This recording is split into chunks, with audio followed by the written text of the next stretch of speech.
እነሱ በሚፈልጉት መጠቀም ይችላል የትግራይ ህዝብ እሱን ከደገፉ። ሌላ ብልጽግና አይደለም ለትግራይ የሚያቀለት በጭራሽ።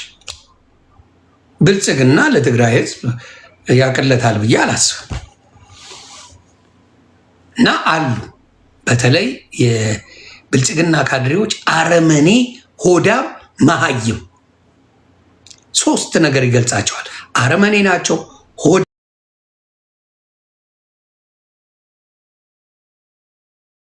ይሄ ማንን መገለጫቸው? ምንም አይሰሙልህም። ስለ 98 ቢሊዮን ከማውራት ይልቅ የቴዲ አፍሮ ሲንግልን ማውራት ይሻላቸዋል። እንግዲህ ያስቡት 98 ቢሊዮን ብር ዘርፈው፣ አረ የቴዲ አፍሮ ነው ሀገር የሚበትነው። እንግዲህ ዳሳ አያስጥልም። እውነቴን መናገር ዳሳ አያስጥልም። 98 ቢሊዮን ብር መበላት በአርቲስቶች እና በብልጽግና ካድሬዎች የተበላው ብር። አየህ ግን ምን ያደርጉታል? ሰውን ያጃጅሉታል። ሰውን መጫወቻ ያደርጉታል። ምን ያደርጉታል? እቺ አለች ውሃ የምትፈሳለች ቤቱ እኮ ውሃ ቢጠጣው የለም። የመዝናኛ አርቲፊሻል ውሃ ግን ኢትዮጵያ ተቀየረች ብሎ ይመጣልሃል። ይሄ ዶማ ህዝብ አስቧል። አርቲፊሻል ውሃ እዛች ጋር አስቀምጦልህ እንዲህ ሽቡ ሽቡ ስትል ወይኔ ኢትዮጵያ ተቀየረች ይልና እቤት ግን ውሃ አለ ስትል ኧረ ውሃ የሚባል የለም ይላል። እኛ እግዚአብሔር ምስክሬ የቧንቧ ውሃ ጠጥተን ነው ያደግነው። አሁን የቧንቧ ውሃ ይጠጣል፣ በሽታ ነው። በሽታ የቧንቧ ውሃ ጠጣው። በእኛ ጊዜ ግጥም ማንም የሚጠጣው የቧንቧ ውሃ ነው። አሁን የቧንቧ ውሃ ተጠጣው። ስለዚህ ያለውን እንኳን ልዩነት አያውቁትም። መሀል ላይ አርቲፊሻል ዲኮር ከሰራለህ ተሰራልኝ ብለህ ታስባለህ። ነው አልተሰራለህ። ከአሜሪካ ከአውሮፓ ከምን ለሚሄደው መዝናኛው አንተ እዛ ለምትኖረው እንቁልልጭ ነው። እና በእውነት በእውነት በእውነት በእውነት ይህን ነው የምናገረው። እያየ በሄድክ ቁጥር ማንነታቸውን ባወቀ ጊዜ ያሳዝናል፣ በጣም ያሳዝናል። እና የህዝቡን ጩኸት እንደ ቀልድ እየሰሙ ያሉ ግን እየሮጡ ስብሰባ የሚያደርጉ እነሱ ናቸው። ይሰማሉ በደንብ ከስህተታቸው ግን አይማሩ። ከስህተታቸው እየተማሩ አይደለም። እኔ የወለንጭቲን የአዳማን የዛ ጉዳይ በቅርቡ ጊዜ አሰጥቻለሁ። በሚመጣው ቅዳሜ ማን እንደሆነ ስማቸውን ብዙ ሰዎች ሰጥተውኛል። ያንን ኢንፎርሜሽን የነዛ ቤተሰብ ልጆች የባልና ሚስቱ ልጆች ፈርተው እኛ አናቅም። በዚህ ጉዳይ የምናውቀው ምን ነው? መታሰራቸውን ነው፣ ድምፁንን ነው ስለ አባትና እናታችን።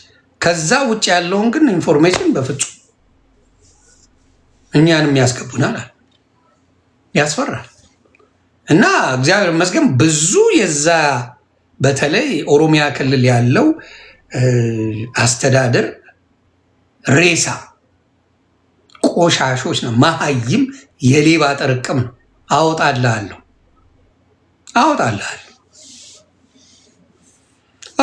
ስለዚህ መስተካከል ላይ ሳትሆኑ እየፈረሳችሁ ነው። መነኝ እየፈረሳችሁ ነው። አሁን እነ ነዋይ ደበበን ይዘህ መጥተህ ፖለቲካ ልስራ ብትሉ መሳቂያ ነው የምትሆኑ።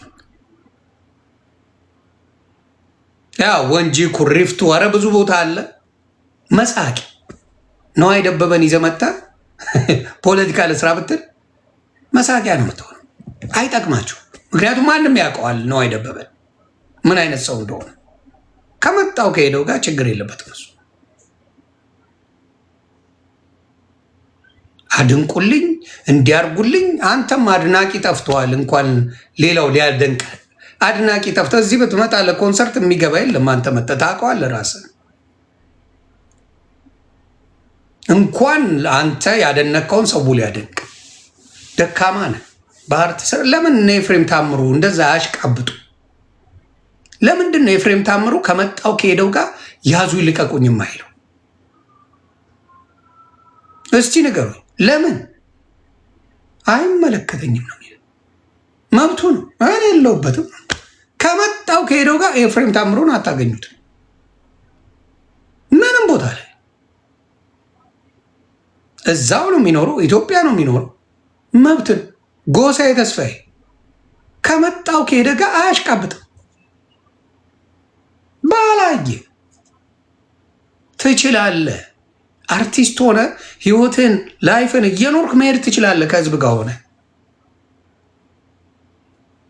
እና ይሄ ነገራችሁ በጣም ያስጠላል። በጣም የሚደብር ነገር ነው የማየው። ለማንኛውም ኢትዮጵያውያን ከትግራይ ህዝብ ተማሩ አንድነትን። ዶክተር ደብረጽዮን የትግራይ ህዝብ ፕሬዚዳንት ሆኗል። የትግራይ ህዝብ የራሱን ሰው መርጧል። ይሄ ትልቅ ማሳያ፣ ትልቅ የአማራ ህዝብም ይሄ እድሉ እንዲደርሰው መጣር አለበት።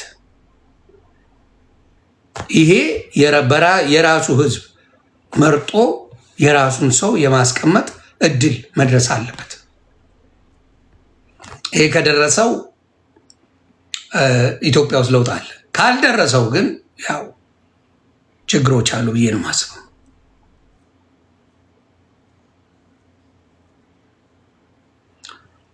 ተግባባ። ያንን ነው ምነው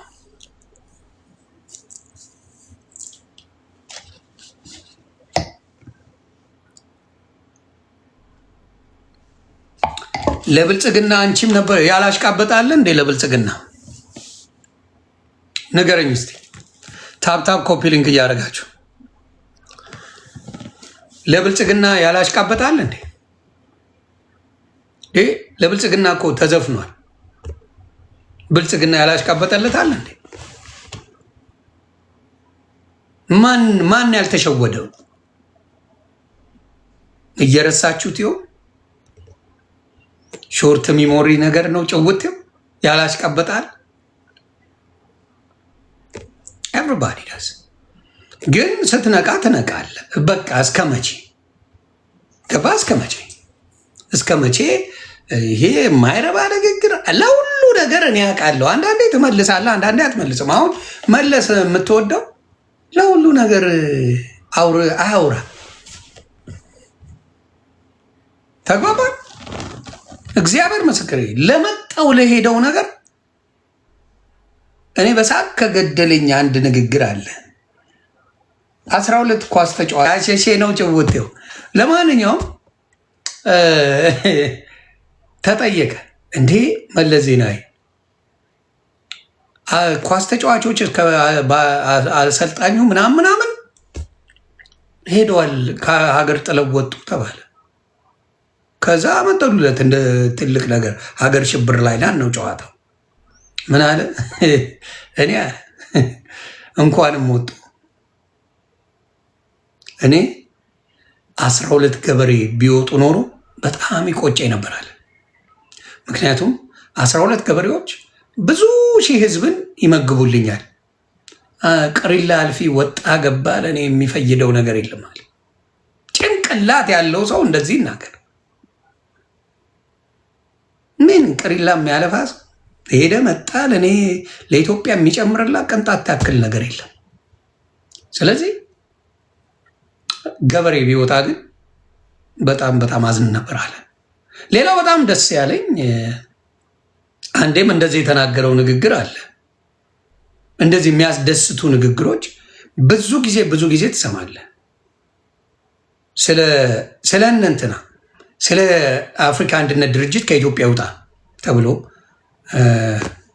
በሚጠየቅበት ጊዜ ለኢትዮጵያውያን አለ እንትና መንግስቱ ኃይለማርያም ጫፍጫፊ ነው አለ። በእንግሊዝኛ ነው የሚያወራው።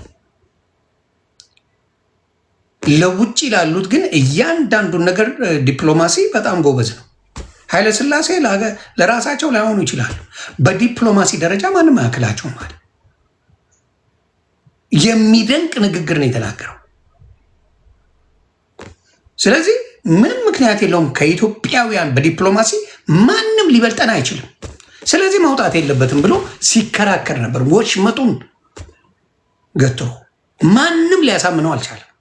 እና በቃ በዛ ነው የቆየው ኢትዮጵያ ውስጥ። አሁንም የምናገረው ምንድን ነው? በአሁኑም ያለው